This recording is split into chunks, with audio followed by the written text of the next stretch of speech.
Hi, everyone. We are back in the heat of the Georgia summer here for another edition of the Parent Pivot Podcast. Yes. I'm Steve Cummings. I'm Julia Cummings. And as we always do, I like to kick it over. If you're watching YouTube, you're already looking at two folks that we're going to be talking to here. But as I like to do, Julia, sweetheart, what are we talking about today? Well, as you know, and as we've often said to our listeners, we get a lot of questions about how to deal with children that have strayed from their faith. That seems to be a big one. And then even beyond that, we've had a lot of inquiries about how do we handle when we see one of our kids, their marriage going awry, or we don't like their spouse, or things like that. And so we thought it would be a really great idea to bring on John and Kari Trent. John Trent is, well, I'll let you do the bios. And Kari's married, so she's got a different last name. That's right. That's right. So sorry, Kari. I'm going to do that. No, Trent is awesome. So it's in there. Let me give you a little background on Kari. Kari Trent Stageberg. She is an author and speaker and a certified master life coach. Nice. I could use that. And she's passionate about helping others find clarity and confidence and courage in the life they're created for. And she has a journey from broken to blessed that's shaped everything that she is today. So we're excited to hear, not excited, but we're looking forward to hearing her story. And then we have, like father, like daughter, we have her dad around. And what's interesting is these two work together at the same ministry called strongfamilies.com, where John is the author of, if you remember the book, we got the book, The Blessing, back when we got married. Well, you read it. I'm sorry to say, John, I never read it, but Steve did. It was very impactful. Yeah, and he wrote it with his good friend, Dr. Gary Smalley and stuff. So if you know The Blessing, then you know who Dr. John Trent is. He's the founder and president of Strong Families. And he says he's got the best job in the world. Now, in addition to 30 books, I'm trying to write my first one. And John writes books like just making a sandwich or something, like no big deal. But he's also spoken at a lot of staff retreats like Chick-fil-A and an Interstate Battery, as well as pro athlete events and Promise Keepers events. And then he said he's even been on Oprah. Oh, yeah, that's what his bio says. Wow, that's impressive. He's got two daughters, Kari and Laura. Thank you, Laura. I'm trying to find it. And stuff. Did you remember? That's good, Dad. I think I've done enough good job on the intro. So, hey, John and Kari, welcome to the Parent Pivot Podcast. We're glad you're both here. Thank you for having us. Yeah, thanks. Great to be with you. We're so excited to meet you and hear your stories. And I know our listeners will be blessed and given great insights how to handle their situations based on your situation and story. So I want to start with you, Kari, and have you just share your story, and feel free to take as long as you want and give as many details as you want, because it's going to be significant for somebody who's listening. Sure. Well, I'm happy to give kind of an overview, and then maybe we can kind of drill down into some specific things that you think would be really helpful for your listeners. That'd be great. So, I mean, I obviously grew up in a faith-based home with, I think, the greatest dad in the entire world, and an incredible mom. I mean, there literally wasn't a day where I didn't hear that my parents loved me or that there was a God that was crazy about me. But the reality is that it's a choice. At the end of the day, we as individuals have to choose, do we believe we're worthy? And where are we getting our worth from? Is it from the Lord, or is it from something else? Or trying to find it in other places. And I know for me, God felt incredibly abstract. It felt like rules without relationship. And I just wasn't interested in that kind of bargain, I guess. And so long story short, I ended up walking away from faith and family, and I ended up eloping, which is probably not the best thing to do when you have a dad in marriage and family ministry, but I did. And, I found myself smack dab in the middle of an abusive relationship. Mm. And if you want to talk about, you mentioned the book, The Blessing. If you want to talk about the opposite of blessing, or the opposite of what I had grown up receiving and hearing about, or even the opposite of God's love, it's abuse. I mean, that subtraction, that literal reorienting of your identity, of the crucial things that make you you, in a systematic and very destructive way, was what I was walking through. And my family really didn't know what was going on. They knew something was significantly wrong, but I had pulled away from them, as many people do that are in that scenario. They didn't know where I was living. There was a long season where, I mean, it was just me. And they did what they could. And I'm so thankful that they found some ways to reach out and that they did what the Lord asked them to do and how He asked them to do that in that season. But eventually it really was the blessing that brought me home. Hmm. And when I did finally come home, it really was my parents saying, "Hey, Kari, it's not about where you've been, it's about where you're going," Hmm. and helping me get back on my feet. That helped me realize, maybe there is a way for me to put the pieces of my life back together and to heal. And then thankfully, fast forward, about 5 years later, I met my incredible now husband, Joey. We have two beautiful, beautiful little boys, and God has totally redeemed. Yeah, you guys got to see them before we started. So they're incredible. And yeah, I mean, are just, not that life is perfect, because it isn't. Life isn't perfect for anyone, but man, has He redeemed the story. And I get to work with my dad, which is also pretty incredible, and not something I don't think, at least I didn't feel was possible in that abusive season. Yeah. So I know that's kind of a brief overview, but I would love to, I'm happy to get specific, but what do you feel like would be most helpful for your listeners, and where do you kind of want to, is there anything I could answer, or Dad, anything you Yeah, have? I think the first thing that comes to mind is what I'm hearing on your story, Kari, is you said they didn't know where you were living or where you were. So we Yeah. get a lot of parents who are like going, I'm trying to reach out to my adult child and Yeah. there's no response. So Dad, Yeah. what was that like? Yeah. Well, first of all, you hate to be in situations where you sit there and go, well, that's going to be somebody else's story, or that's, I think for a lot of us, it just seems like A is going to follow B, but then there's wild cards, so again with Kari, awesome, wonderful kid, but then she goes away to college. Now, we told both kids we'd pay for 4 years of college, right? Okay. So Kari, comes to us and goes, okay, 4 years of higher education. And I go, yeah. And she goes, okay. So she graduates college in 3 years and then did a 1-year MBA, So for Nice. the first This is 3 why years, she's so CEO I of know your we had to pay for the whole thing, right? So she's smart and, great and everything. But it was that 4th year that we lost her. Okay. So picture, in college, it was one thing. So it was really in her MBA program that she, meets this guy, and it was literally, it's interesting, but in the book of Revelation, the singular, the book of Revelation, that talks about this church, the church of Ephesus, but I have this against you, that you've left your first love.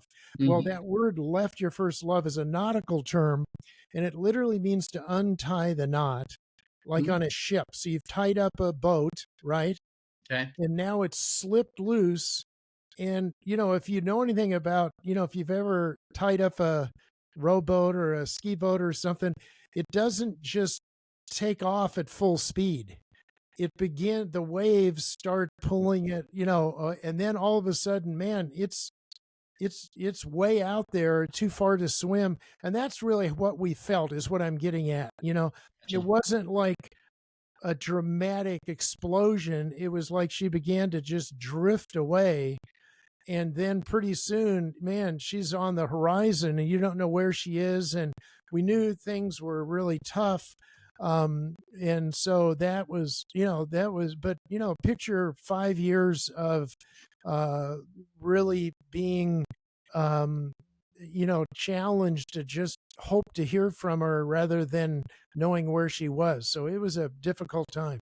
Yeah. I can't imagine the pain that you and your wife felt, and the sense of loss and grieving that must have taken place for you. And Yeah. Well, Wow. and then, whoever else is at home, not Yeah. just the dog Yeah, who I missed think her, it but impacted her Laura just sister. as significantly. Yeah. And so everybody's, impacted. And then there's all the holidays, and then there's the, everything else.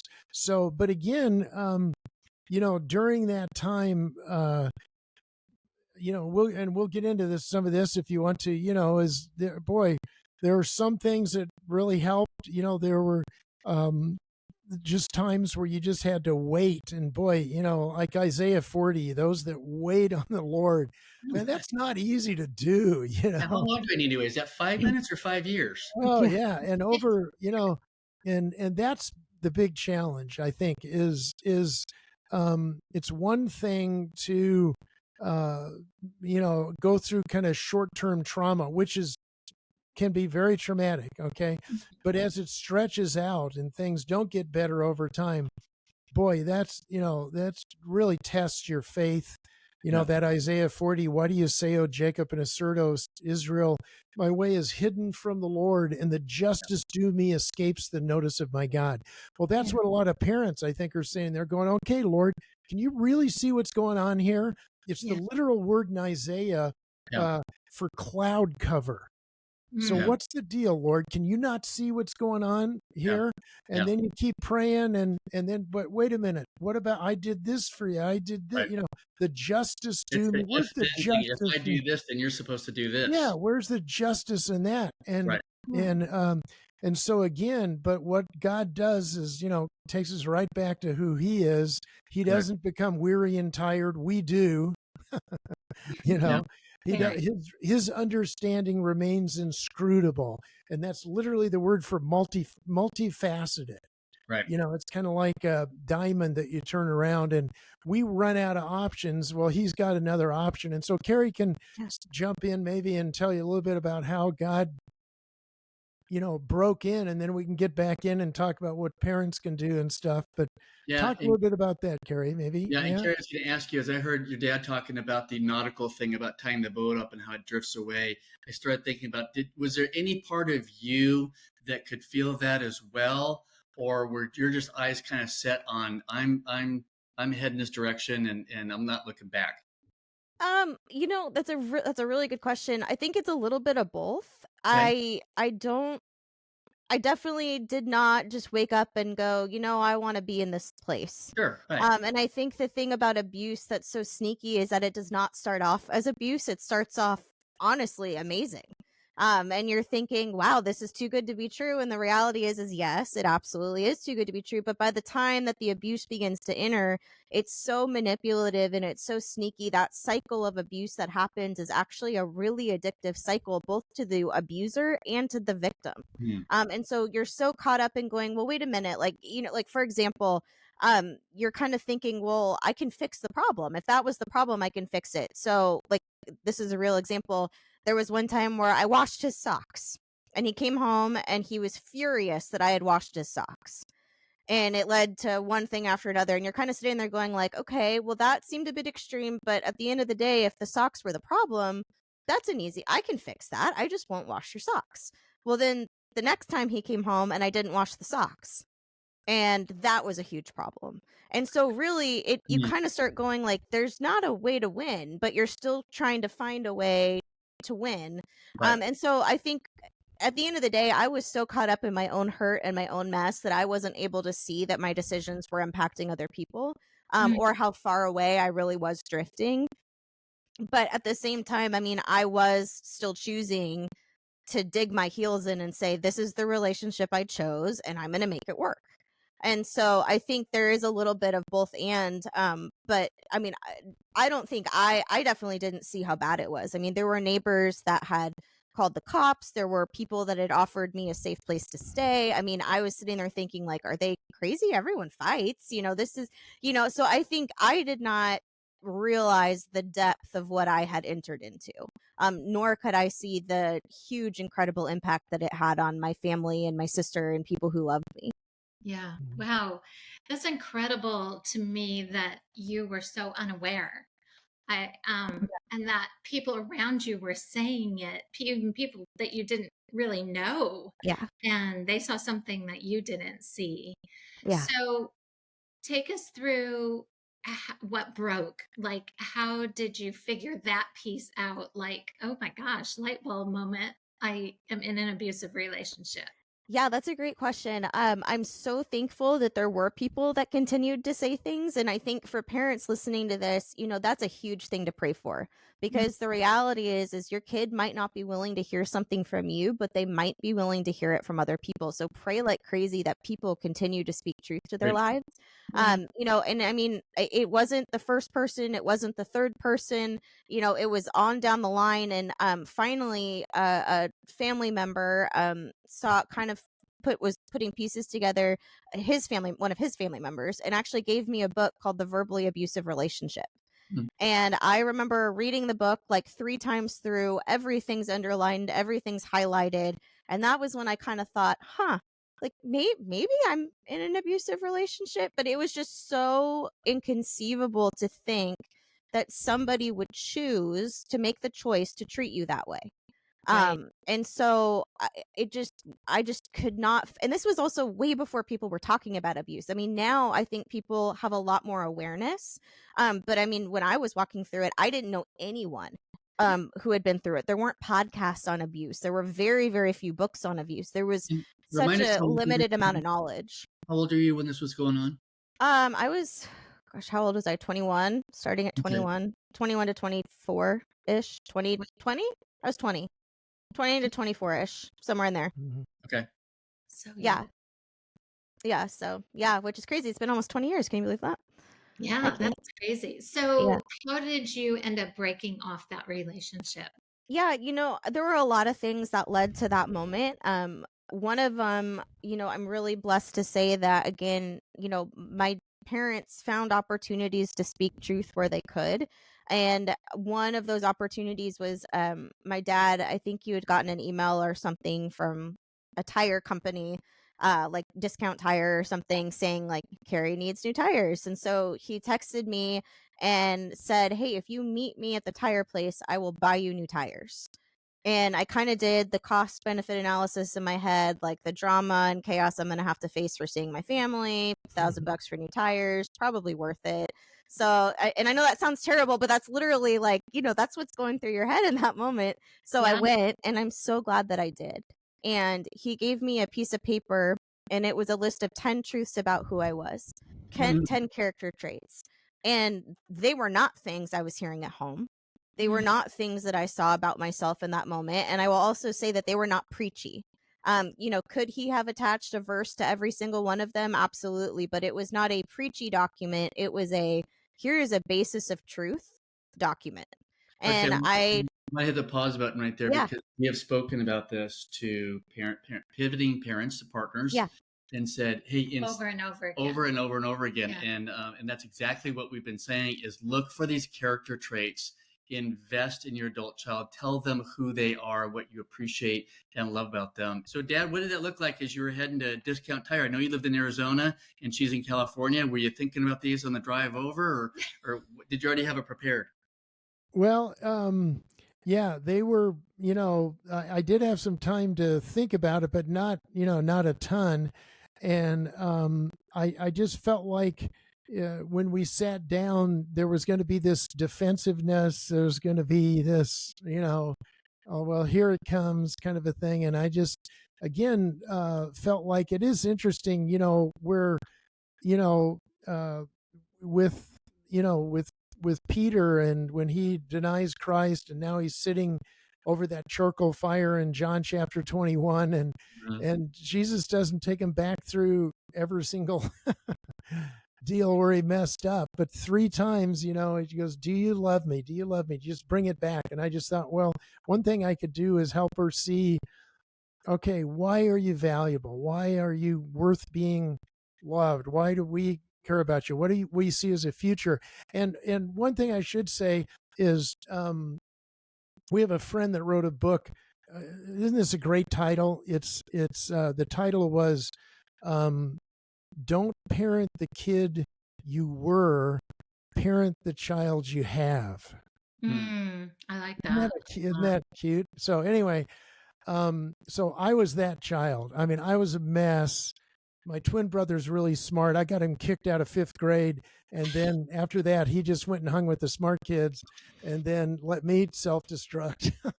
So all through high school, I mean, I was a mess, but I Yeah. had a mom that never gave up on me, you know. Uh, So I was just convinced she was going to turn it around. It just was taking longer than we thought. So yeah. I So never Kari, quit. yep, sorry. Kari, you get this list of 10 things. How does it hit you? What happens? Well, Yeah. I honestly almost didn't take the paper. I mean, it felt it I wasn't sure I believed it. I wasn't really sure if I was interested in it, but there was that little voice and I did decide to take the paper. And when I went home, I found myself, I'd be in a situation and, things would escalate and I'd find myself afterwards going into the bathroom and pulling out that list.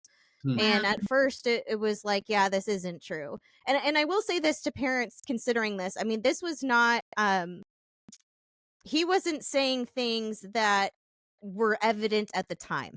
These were character traits that he had seen in me growing up. These were things that he knew to be true about who I was, but I was not modeling these. So it was not you're doing this right. It really was, but these are the basis of who you are. And so, but I remember thinking like, that can't be real. And then eventually it was, gosh, I wish that it could be real. And then eventually it was, you know what, I want it to be.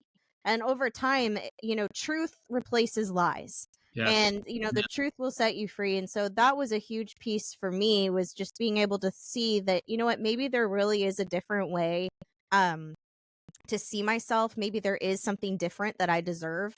And then I think there were a lot of factors that led to me ultimately walking away. I mean, there was one moment with him where, he very clearly looked at me and said, like, you need to get out. Like, I'm hurting you and I can't stop. And it was one of the very few real conversations we had about it, Hmm. where I think he maybe realized, like, this isn't going to change. And for your own, like, maybe which of course, in the moment that wasn't how I want what I wanted to hear. What I wanted to hear was, I'm going to change, I can all of those things. And then I also just think there were people that chose to speak in. And finally, I think what gave me the courage to say, you know what, it's time, was there was one particular evening where he got really violent and he just left. And normally he would go in the other room and pretend like nothing ever happened and play video games or whatever. And but that particular evening he left. And I just remember saying, okay, God, if you're real, get me out. Get me out safely. And 10 minutes later, without exaggeration, there was a knock on the door. And it was one of his friends, one of the very few people who actually really knew what was going on in the middle of everything. Hmm. And he had seen my ex husband driving by and showed up at the apartment and was like, hey, I can't watch this anymore. Like, Uh, you need to know that you deserve better. There's a safe place for you to stay. If you would like to take that, like, you know, let me know. And that to me was like, okay, well, that's pretty clear. Like, okay, God, maybe you are real. And that wasn't like the day that I moved out, but I did get to a safe place that night. And then it was like, okay, you know what? Maybe I can move forward. And that was really the jump start of my journey of saying, you know what, I'm ready. And actually, there was one more picture too that I think really was significant. My best friend Bryn, she's been my best friend since I was born. We grew up together, still is one of my best friends today. She gave me a really profound picture when I was kind of debating about, do I go? I ended up going to do a 1 month program just to get out of the situation and try to get some help. And I was on the fence about even going because, again, it was like, like, a month and all the things and all these things. And I just remember her sitting down with me at lunch and saying, you know what, Kari, it's like you're outside in the middle of a blizzard and there's a warm cabin with a fireplace and the door is ready for you to open. You just got to go inside. And instead you just keep circling the cabin in the blizzard saying, well, why isn't it warm out here? And hmm. it's like, you just need to open the door and go into the warm cabin and, like, take that step, don't stop circling and take a step. And so I'm really thankful for her, just making those connections and all of that. And that picture really stuck with me. I didn't want to wander in the blizzard anymore when there's a cabin right there. Yeah. Wow. Um, I'm would like to ask for some clarification, and you can Yeah. share it or not share it. So, in domestic abuse, so often verbal abuse is hidden Yeah. and physical abuse is often seen. Were you experiencing both or just verbal? I mean, he was abusive in any way that you can imagine, Okay. verbal, emotional, physical, sexual, Okay. spiritual, like pick a category. So yeah, Okay. it was across the board. And I think again too, it's very easy when you're in a relationship with someone to think, well, those that can't be happening in a relationship, but it absolutely can. Yeah. I just found it interesting that so many people around you, including his best friend, knew what was happening and seeing how awful it was. So, Yeah. okay. I just want to make sure that people understood it was all of it so that Yeah. they understand like it doesn't matter which kind of abuse it is, it's still abuse. It Because I is. have heard people refer to verbal abuse as if it's not abuse. Yeah, And and you know what? Verbal and emotional abuse, the studies actually show that those are the ones that have the longest lasting yeah, PTSD effects on survivors. And you would think it would be the physical abuse, but it really is that emotional and verbal abuse that sticks with you longer. And actually creates those lasting damaged pathways in your brain that they then have to work through. And so, mhm, and again, I think it's important today. I'm so thankful that there are so many resources for people to be able to look into these topics. Or if something doesn't feel right in your relationship, search it out because it probably isn't. If there's something going on, and there's so much help available. So I'm thankful that there are at least now a lot more a lot more resources and awareness yeah, for that. But I think you're right. That's a really important thing to yeah. point out. John, just out of curiosity, when she finally came to you and Cindy, how did you guys respond? What Yeah. did you do? Yeah. What were your first thoughts? I mean, I'm imagining in my own life, my first reaction would be tears and so relieved. But tell me about you. What is that road like running down and meeting your daughter coming back toward you? Yeah. Well, I think, yeah, I mean, that's a good point. The prodigal father was looking, Prodigal and son. we certainly never quit looking. Mm, Um, but it was, a surprise, and she showed up, but it was kind of a precursor. Do you want to go into that, Carrie? Well, you can. I mean, you can, and then Yeah, I can jump in. basically, you know, her ex had, shown up, and so that was not a because I think what he was doing was anticipating she was going to come back. Do you see what I'm getting at? Type of a deal. So Well, yeah. I mean, he didn't really know where I was, but he knew where my parents were, and so he had shown up in an unsafe way to try to, yeah. I think, get So some it was, information. just go to the TV drama, deal. And, it just was one of those deals. So, but so, you did kind of have that heads up that, hopefully she was going to be coming back. Um, but when she did come back, I think Carrie already mentioned, for whatever reason as a parent, you never know what it is you're going to say that makes a difference, but it was just, hey, it's not about where you've been, it's where you're going. And for whatever reason, that really was, something God used. It wasn't like we had rehearsed it or anything else like that, but God used that. And it's funny, I mean, Carrie and I were just on Focus on the Family. We did a book that comes out, you're really the first interview we've ever taught where we've talked about this, called Broken to Blessed. you know Mm. and again, I think some of the things that I I was so broken growing up. My dad bailed out when I was 2. I was the angry one, and my mom was just did a great job of hanging in there. And at the time, none of us knew Christ, so it wasn't. I wish I could say it was all faith based. It was, but she did come to know Christ later, and I did, and all that. But that was the big thing, I think, was just being ready when they came back, for Cindy and I to, we didn't have to say, Yeah, well, about time, or fat Well, and chance, I or and go I I think clean to up. that point, like, you guys had gone to counseling, they had worked through a lot of stuff. They had done a lot of healing, and forgiveness work already, which I think is really critical. So they were also kind of in a different place of the "I told you so," where I think some people that are still really, really hurt, it's important to work through that so you can say it's not about where you've been, it's about where you're going. And I think the other side of it too is I do want to clarify, like, I came home, but that didn't mean that trust was immediately restored in our relationship. Right. Like, Right. there was still a season of trust that had to be rebuilt. And they were very gracious with that, but I still think, it wasn't like everything was totally Right. back to where it was. And Switch. I kind of a helpful thing on that, which I wish we had this while we were going through it, but what my friend Nicole, she talks a lot about her story, but her sister had an eating disorder and was an addict, and there was a lot of stuff going on there. And um, when they were as a family, every time that they would have a family dinner because of her eating disorder, it just seemed like every meal was about what is she eating. And so, they'd all be sitting around the table, and it was like, isn't this chicken good? Susie, how do you like the chicken? I mean, I just think this chicken's amazing. And it was like, finally, one day, Nicole was just like, look, we cannot talk about the chicken.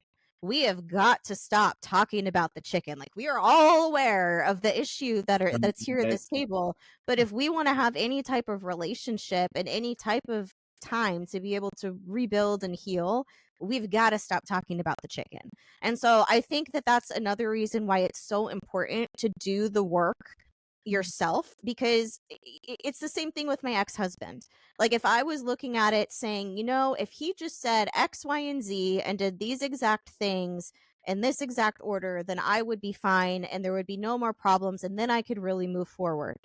That's never going to happen. No, And because quite frankly, even if he did, yeah, yeah. even if he did, I'd still be hurt and angry because what happened happened.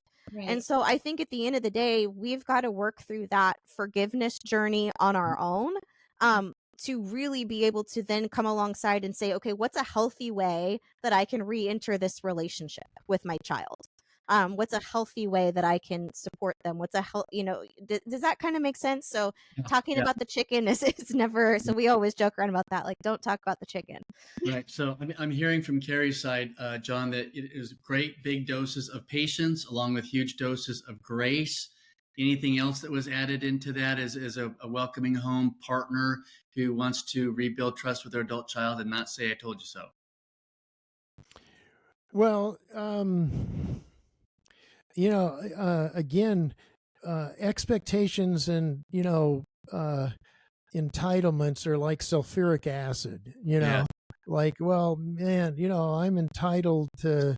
Right. Well, if you're back under our roof, then that means you're going back to doing this and going here and not doing this. And it's not like they're back being 14 again. Right. She showed up at whatever it was, 24 or something. Do you see what I mean? So Yep. that was one of the things we really tried to work on, was not just unmet expectations, but just that entitlement sense. Well, okay, now you're gonna, and we figured, okay, she's not gonna be perfect. So many people have so many struggles with kids where they have addiction, and they, they'll come home and then they'll relapse, and they always keep going, well, relapse is part of recovery. That's terrible. I mean, but so we didn't put that expectation, I guess, that she'd be perfect, because she wasn't, but she was really working at it, and God was right in the midst of it. I don't know how anybody does this without the Lord. If you're listening to this and you're going, well, yeah, I'm going to just do this without the Lord. Well, good luck with that. Right. Because I was forgiven much, so it did make it easier to forgive. Yeah, and I also think too, it was a different experience with my parents than it was with my sister.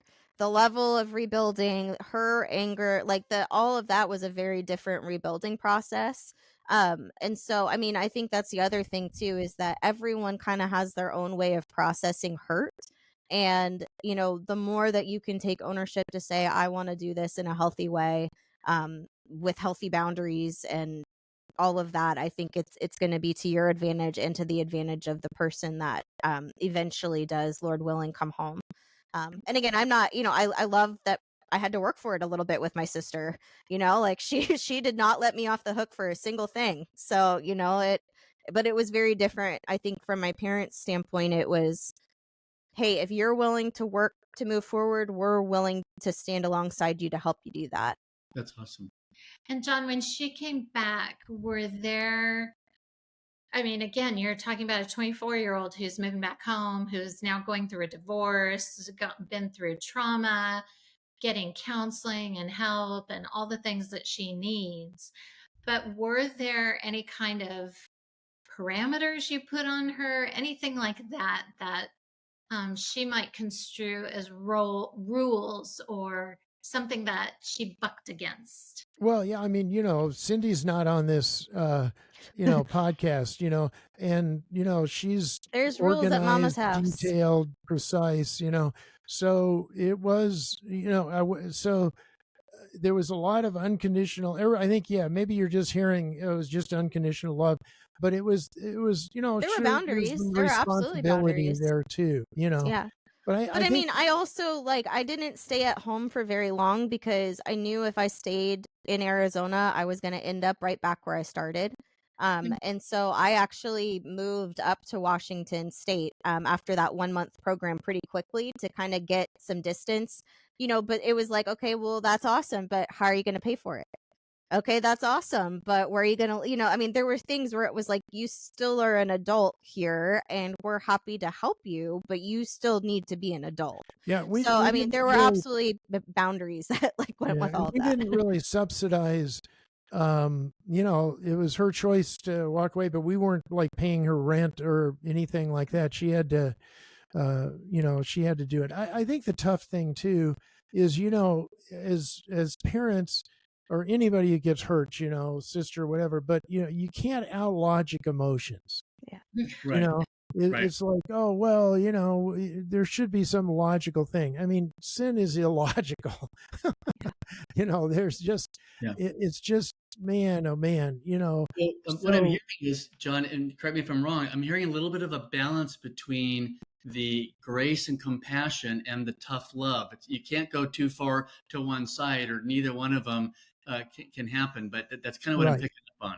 Yeah, very, very much. So, so again, and I'm thankful for that boundary. I mean, at the time, would I have loved for them to be like, you've got a full pass and we'll pay for it all, and you take a year and a half to go heal without any risk? Like, that would have been amazing. But at the same time, I'm glad that there were things of, hey, you still, yes, that was horrible, and we'll do everything we can to help you heal, but you're also an adult and you need to be able to work responsibility into your life. But I will say, if there were things that were too much while I was healing, they were willing to jump in and help me. Or, okay, how can we kind of take something off of your plate if we need to do that? If that's really something, because I was super broken. I mean, I would break down in the grocery store parking lot because I was like, I don't know what brand of whatever to buy because it's going to be the wrong brand. I don't even know how to buy groceries. I didn't know how I felt about lamp posts. I mean, you could have asked me how I felt about anything and I couldn't have told you. I mean, I was incredibly broken. And there were things that felt insurmountable at times, and they were very willing to step in where I needed it. But there was also still a big ownership on, okay, but how are you going to become a healthy, functioning adult? And what are those things that you need to have in place to do that? So, and I think we've all seen parents that have gone to the other side where it's, we'll pay for everything and we'll do all the things and we'll, there's nothing you can do wrong now. And that doesn't end well either. I do think you have to have kind of a combo approach. Even if at the time your kid's like, well, why? So you moved up to Washington. Was there a turning point or an aha moment where something happened, or you reached a point of healing or whatever that was, where all of a sudden, not all of a sudden, but over maybe a short period of time, the trust with mom and dad was rebuilt, and things were starting to take off in the direction where you're at now, on that trajectory? I mean, I don't know when they felt like it was rebuilt. And I never had a trust issue with them because they they didn't do anything to break my trust. So I mean, that would probably be a great question for him. But in terms of for me, I mean, things started to change immediately. That 1 month alone, that 1 month that I went up temporarily was so life changing that it was like, this is what I need to be around. I need more of this. But I think for me, it was probably about a year in, and really, I got an incredible job up here, and it was a 45-minute commute. And it ended up being a huge blessing because I felt like every day for a year, for that 45 minutes home to work and that 45 minutes back, it was like the Lord was just walking me through that relationship. And, the moments I thought were great, the hard ones, and it was kind of like him showing me, hey, this is where I was in it. Also, here's where you're still maybe angry. How can we work forgiveness into this? What do you still need to process? I mean, I really felt like we walked through the journey. And then Yeah. at the end of that, it really was kind of a place of like, you know what? I am ready to let that go. Like I do feel like I've closed the loop on that relationship and I'm ready to move forward. I mean, that doesn't mean things were fine. I mean, there's still stuff. There was stuff that I couldn't deal with until Joey and I got married and realized like, oh yeah, that's still there. Sure. Or, stuff that comes up. I mean, when you've experienced trauma, there are going to be things that still happen. Yeah. But I'm so thankful for that journey. And healing's a lifelong a lifelong process. Yeah. But now, I mean, I think that was about a year mark where I was like, things are totally different. But Dad, I don't know, when did you guys feel like trust was restored? Or are you still working on it? Yeah. Yeah. Yeah, I don't know if I could calendar it, frankly. It was just a process, but it was exciting to, she'd call home and go, "Oh my gosh, did you know that Jesus says he's never going to leave me nor forsake me?" And it's like, no, really, it's like this is stuff she'd heard 8,000 times, but now all of a sudden she's Sure. getting it. By So you got experience. to kind of rejoice with those who rejoice, and as she was growing, it was just fun to affirm that rather than, like, well, yeah, we told you that a dozen times, but but it was, it's a process. But again, man, what a blessing. And I guess it was probably 5 years you kind of worked on yourself, really. Yeah. And then Joey shows up, which has been a Yeah. great blessing. Yeah. That's so amazing, you guys. I love this story so much. Such a great story of redemption all the way around. Yeah. Do you mind me asking, has there been any redemptive story with your ex at all? No, and I'm okay with that. We don't communicate, and I feel like that's perfectly fine. I have a great relationship with his family. I'm Oh, really, really thankful for that. They've done a phenomenal job of loving their son and loving me, and mm, I'm very thankful that that was something. I mean, there was a season where we didn't talk, but I mean, his mom and his sister actually came to Joey and my's wedding, and we got to get dinner with them. Wow. So I'm really thankful for that. And I mean, whatever God wants to do is what God wants to do, but I believe in who he was created to be. I believe in the man that I know that God designed him to be, and I pray nothing but blessing over him and where he's at. And if that's something God has, great, and if not, then I'm just thankful for what I learned. I would call that redemption because you have a stance of forgiveness Mm. and acceptance. And that in and of itself is so redemptive and Yeah. healing for you. And so I love that. Yeah. I'm not having any ill will toward him that, he's broken as No. you are broken, as we're all broken, and we all have a different story to tell. No, and I honestly, I mean, I believe and hope and pray that he gets to experience that someday. I mean, that'd be incredible. Yeah, Yeah. definitely. Yeah. Well, I So don't have much more. no, so I'm sitting here listening to this. If I'm an adult child and I'm listening to Kari's story, Kari, this is where we get to let you put in a shameless plug for you, for other women who can identify with your story. How would we get in touch with you? What do you have to offer? What's the ministry? Because I know you're CEO of Strong Families, but you've also got your own website. Yeah, so Camelback Life Coaching, we do a ton of life coaching through that, or KariTrent.com. I do talk a lot more about abuse and everything related to that. So I'd be honored to help, be honored to chat. We're constantly working on new resources to try to help people, whatever their journey is. And so whether you're a parent who's really struggling, going, how do I love my kid in this season? Or maybe your story's like mine and you're currently in it, or hopefully maybe even walking the path to healing, we'd be honored to chat with you or help you however we can. Yeah. And also too, what would be your words of wisdom to parents of adult children who we're trying to make sure don't parent, we want you to partner. So one or two thoughts toward them to saying, here's what really worked, please, follow this, or what would you have to say to them?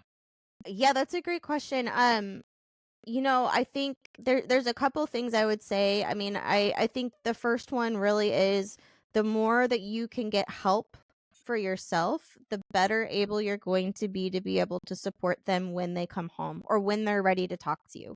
If you've got all that anger and all that emotion, it is incredibly challenging to then shut that down to have the conversation that you actually want to have. So I think that's step one. I think step two is don't give up hope and continue to pray and move forward. Pray that they hit rock bottom, which is a terrifying prayer, but until they do, not much is probably going to change. And rock bottom is very different for everyone. So pray for those people that can speak truth into their lives, even if you're not. Pray that when they do come home, your response is what's needed. Because it might not be the response that I don't know what their response is that they're going to need, but God does. And so help me to respond the way that I should. And then I think on top of that is just realize that even though it's excruciating, you need to be living life. You need to be out there. You can be helping others and encouraging others, even when it's a hard season for you. So don't feel like you can't move forward with things that you're called to do, because this is going on. It's like she's been listening to our podcast. Those things that she said are things that we've probably been talking about for the last 2.5 years. But from that side, people listen to us go, oh, well, Steve and Julie, you guys have never gone through it.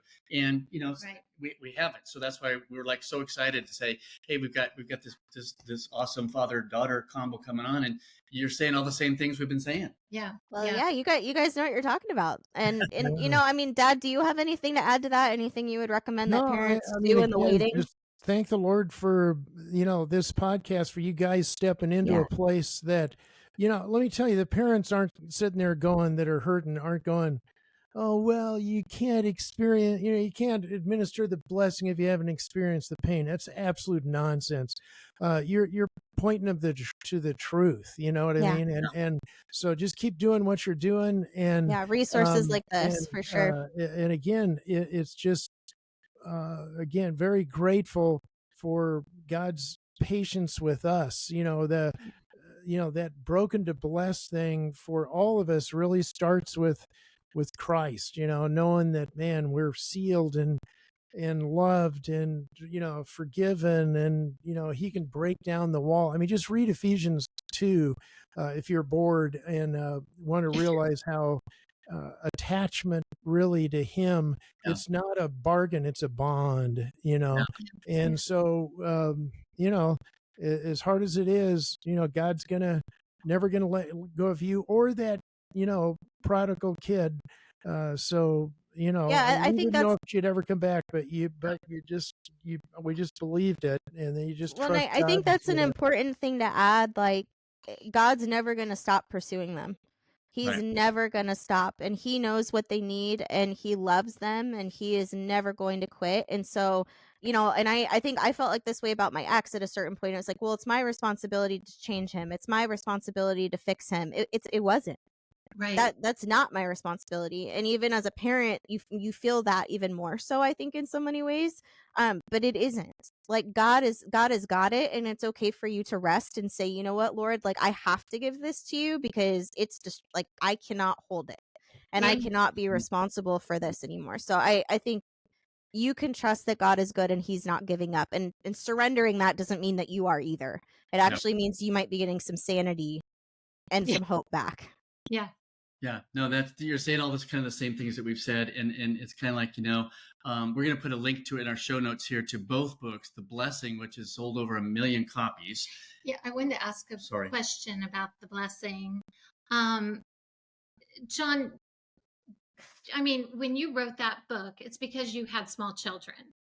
So how do you use those same concepts with an adult child?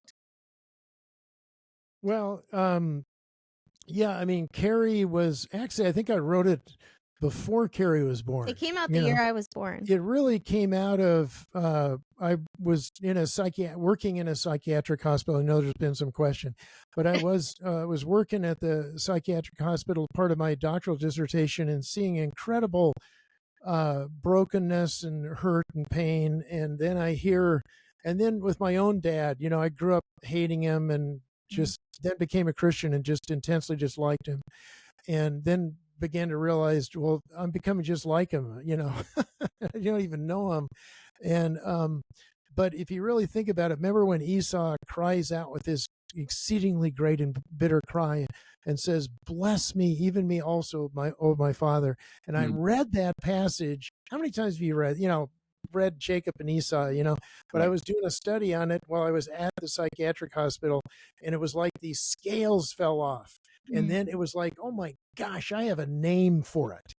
So that hurt, that deep longing, now today it's called attachment theory, Oh, yeah, broken attachment, which is absolutely true. But it's like science finally catches up with the Bible. So I think I saw it first in my own, in the lives of those I was trying to help. And then in my own life with my own dad, because feeling like now I had a name for it, and so I started researching those elements of the blessing that were always there. And I never got it from my dad. Unfortunately, God bless him. He was an old, 3rd Marine Division guy that came back from World War II, hating God and man and us. And that never changed. I held his hand for 8.5 hours the day he died and had him cuss at me for praying for him. So I never got the blessing from him, but I did every day from my mom. So it was that, I think, how God sets that up is what I'm trying to get at. You see the blessing, you understand a little bit of the hurt. And I'm glad I have. Shakespeare has one of his characters in King Lear say, he laughs at scars who himself never bore a wound. And, I've been able to just come alongside some people because there's so many of us that are broken. Who isn't broken? Well, exactly. I mean, you guys are, everybody is, Yeah. So, but boy, it is the blessing that reverses the curse. Yeah. Deuteronomy 23:5 says the Lord was not willing that the curse, which is subtraction, rest upon you, but the Lord your God turned the curse into a blessing for you because the Lord your God loves you. Oh my gosh. There it is right there. Tattoo that. Don't actually get another tattoo. Hopefully they won't do that. But man, if I was going to get a tattoo, that's what Deuteronomy 23:5 is what I'd tattoo on. Okay. We'll hold do it. But I also think, we just released, it's been a couple years now, but a new edition of The Blessing that really kind of answers that question. And so, because I saw you as one of the co-authors. So, and that was kind of the focus of what I brought to the new edition was just that, how do we make this a lifestyle? How do we bless people in different stages of life? And you can find information about that on our website for free. We've got the Blessing Challenge that you can go through and do that. But the book does have like over 140 examples of how can you give someone a blessing today?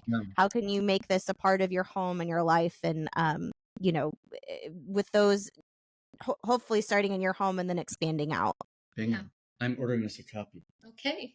We've got 5 grandchildren and 6 on the way, and we're going to get that thing read here and things. But you guys, it's been our blessing, to have y'all on the podcast.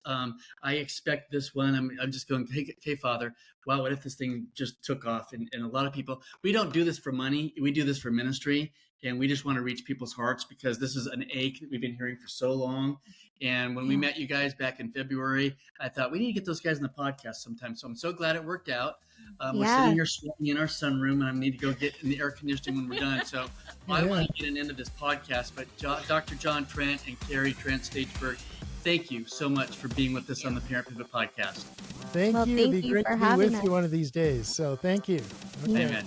And folks out there who are listening, we're sorry about the YouTube thing. We don't know what happened there. So John's camera went out, but you can hear us all on the podcast. And we will be back again next week on the Tuesday as we upload more content for the Parent Pivot podcast. Bye.